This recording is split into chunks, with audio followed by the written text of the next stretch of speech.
Hey everybody, welcome back to James Draws Everything. Finishing up today with our spooky movie series for Halloween. I know we're a little bit late on this one, but that's okay. We're finishing up regardless. And today we're doing one that's a bit of a cult classic. We're going to be doing Phantasm. Alright, so if you've ever had some really creepy fever dreams, this movie's for you. It's definitely a weird one. It's got some of the scariest balls, biggest balls you've ever seen in a movie. No, I'm not talking about that. I'm talking about orbs. Yeah, so the thing with Phantasm is it's got the director who made this movie based it on a dream that he had, like a nightmare that he had as a kid, where he was being chased around by this giant floating silver orb, right? And the orb would attach itself to his head and then start drilling into his brains. Normal dream. And yeah, so that's kind of in this movie. And it came out, I believe, 1979. And that's kind of a cool time in movie history. You get a lot of movies, and this one's no different.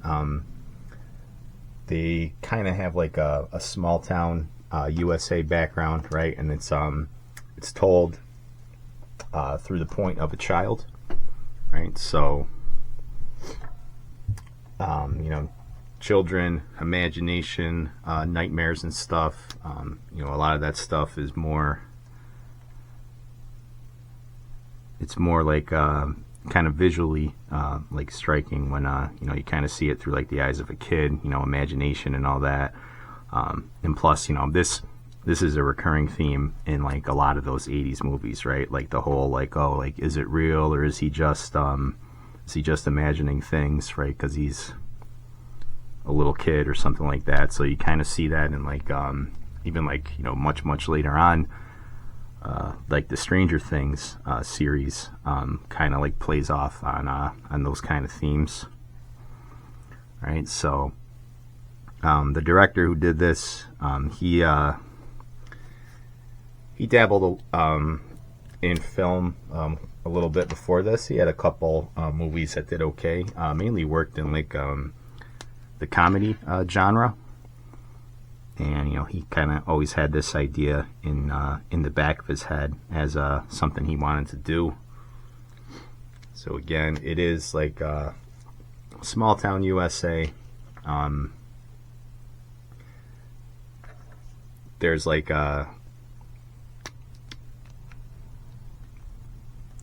second here. So starts off in a cemetery, of course, as one does, where this one guy gets he gets killed, and the kid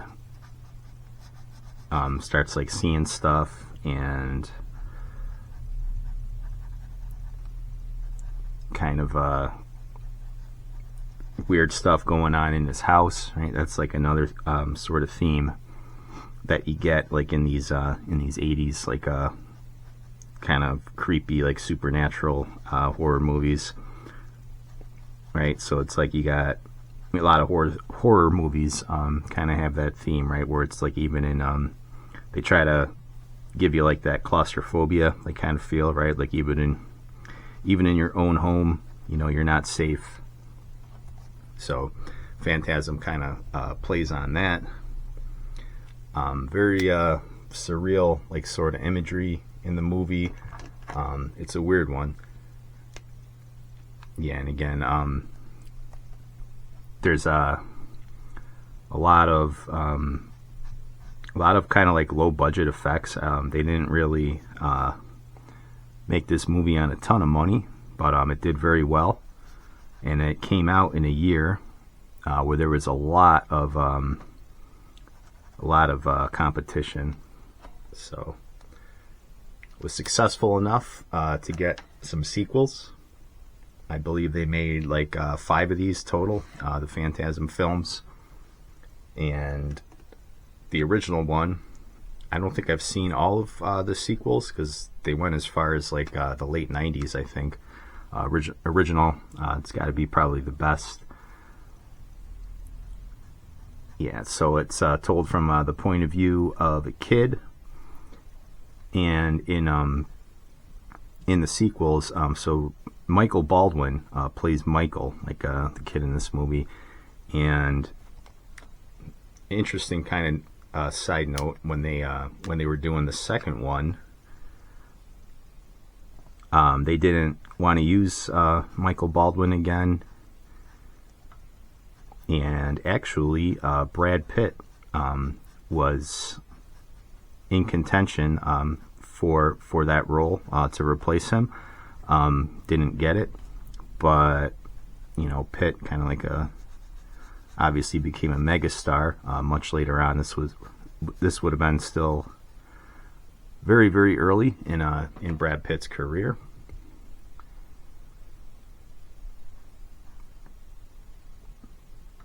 So yeah, and part of the cool thing about Phantasm is that it really plays with your head a lot, right? Because it doesn't have like like insane special effects or anything like that, but there is a lot of kind of crazy gore kind of scenes in it. And I know they got into some issues with like the ratings board that does like film ratings and stuff, because I won't spoil it, but one of the scenes was labeled too gruesome even for rated R, but then it got talked down, and they decided it was okay, because it was almost, I believe, going to get an X rating due to one of these scenes. And the main bad guy in the film is this man right here. I don't think he's named in the film. He's called the Tall Man, and he was played by an old stage actor, right? So when you get these stage actors, it's just kind of a different methodology into how they play. And I think the guy was like he was like 6'4", like in real life, so pretty big dude, and just very gaunt and kind of spooky looking to begin with. And he's just he's not dressed up in like a scary costume or anything like that. He's just a creepy old skeleton looking dude in his suit. And whenever he kind of shows up to terrorize this poor kid, there's like an iconic kind of a quote. He's like, "Boy," whenever he shows up. So if you ever hear that, that's from Phantasm. So the kid always kind of has that like in his nightmares. This guy yelling "boy" as he's chasing him down. And he also, the tall man here, he's got minions. Yeah, so this was actually the first movie that the Minions were in, and weirdly enough, they look like the little Jawas from Star Wars, right? Like the guys that in the first Star Wars, when they kidnap R2 and 3PO and try to sell them off, because they're like junkers. And those were there was some debate about that, like what came first, because Star Wars, I think, was actually in production at that time. But yeah, very similar. And no, they're not the actual Minions. I'm joking about that. But yeah, and those were actually so it's like these little hooded guys with like glowing eyes, right? So it looks identical to those, and they were actually played by kids, right? Not by midgets. So I don't know if the midget Screen Actors Guild was like maybe they were on strike that year or something. But yeah, it's actual kids playing that role. And then let me just get my letters in here.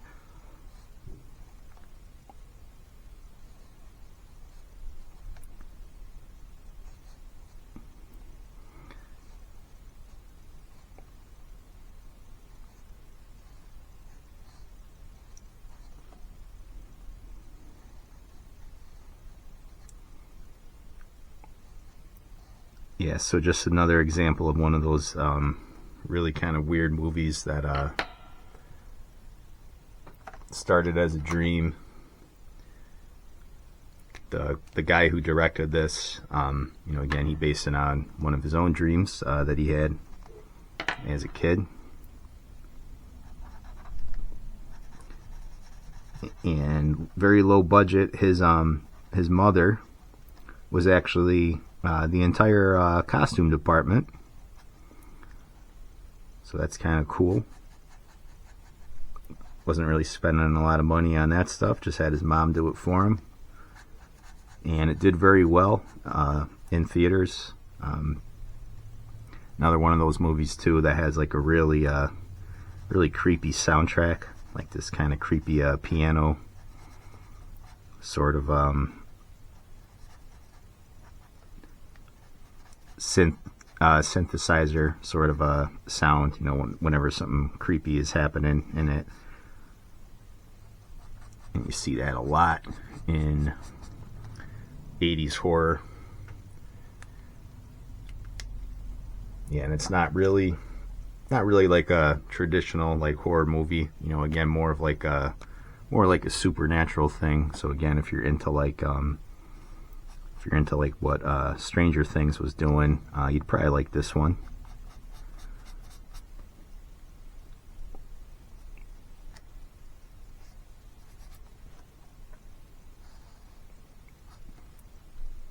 Yeah, and it's one of those movies too, where the ending,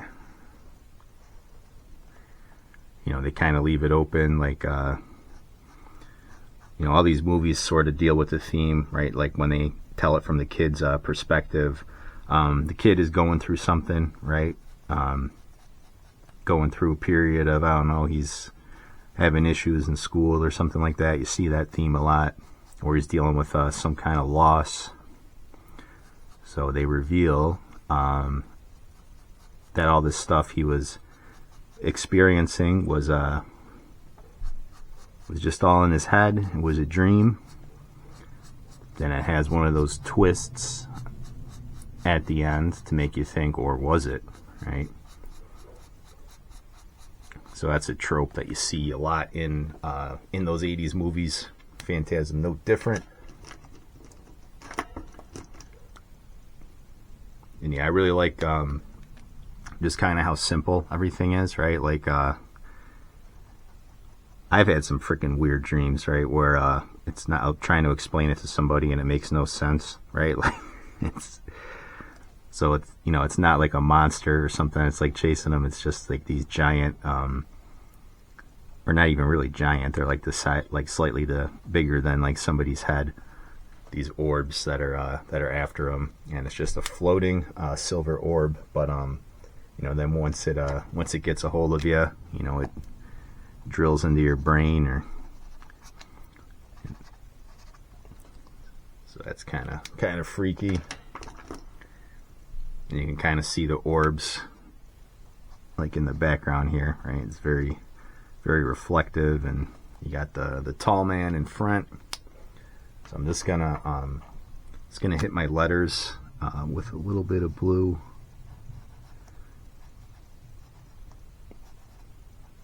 Yeah, and this is one of those movies I really did not like as a kid, because I thought it was just too freaky. It was a spooky one. Definitely one of those ones that'll give you some nightmares. Now let's hit these. Another blue on the top. I think it might be running a little low on this one, but let's see. There we go. We'll hit it with this side.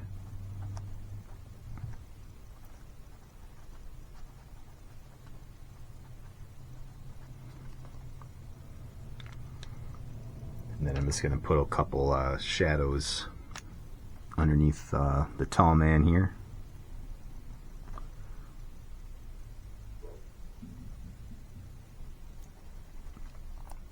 Yeah, one of the really weird scenes is he's kind of like in this towards the end, he's in like this narrow sort of like hallway, right? And this orb thing is just kind of chasing him through it. And you know, the hallways are very claustrophobic, right? It's there's a lot of like cemetery scenes in this movie, right? So won't spoil it too much, but like, you know, at the beginning there's another 80s trope, you know, a couple teens up to no good in the cemetery, a guy and a girl. I'll let you figure it out. That's kind of how the movie starts. That guy meets his demise. Another, you know, again, another one of those tropes that's in literally every single 80s horror movie. Come on, let's go in the woods. But no, my dad doesn't. No, let's go. And then he meets his end, right? So I just spoiled the plot of basically every 80s every 80s movie ever.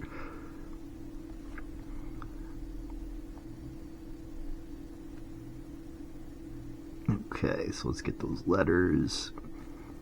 Yeah, even like the movie posters for this and stuff were really cool because they're very kind of like minimalist, right? It's like just this dude on a basically just a plain sort of background here. And yeah, there's like a lot of scenes where you know, like he's like the little kid in the movie, he's like watching TV or something, and then, you know, and then something appears,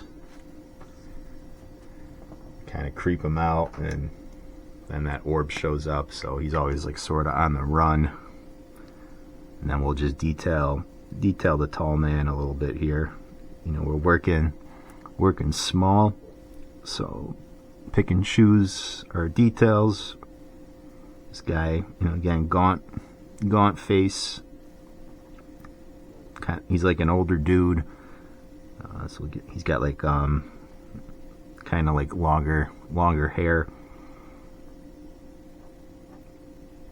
Has like that mortician sort of look to him. And let's draw his hands off to the side here.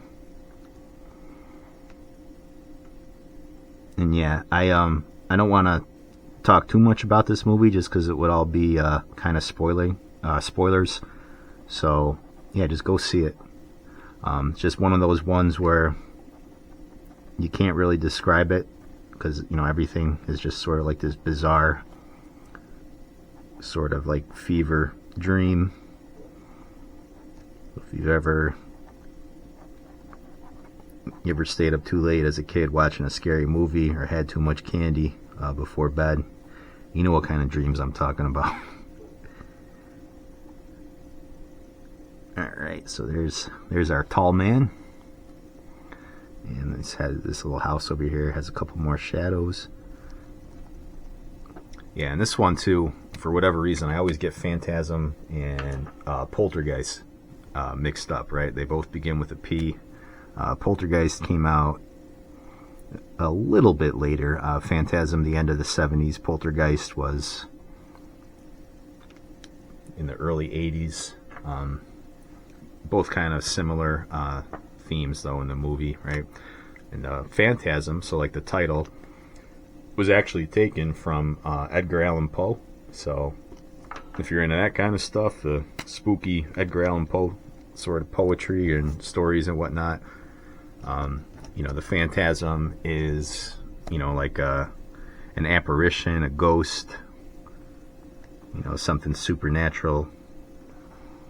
And this movie actually had some different titles in other countries too. So in Turkey, it was actually called Psycho. So I don't know what the actual Psycho movie was called in Turkey. That'd be weird if it was called Phantasm. And then in Australia, it was called something the Dead. I forget what, but yeah. So movies that's always interesting too when you look at some of like the foreign cuts of these films. I don't know if it's like rights reasons, or maybe the name didn't test well or something like that. But yeah, there's a lot of instances of that where something gets named different in a foreign country.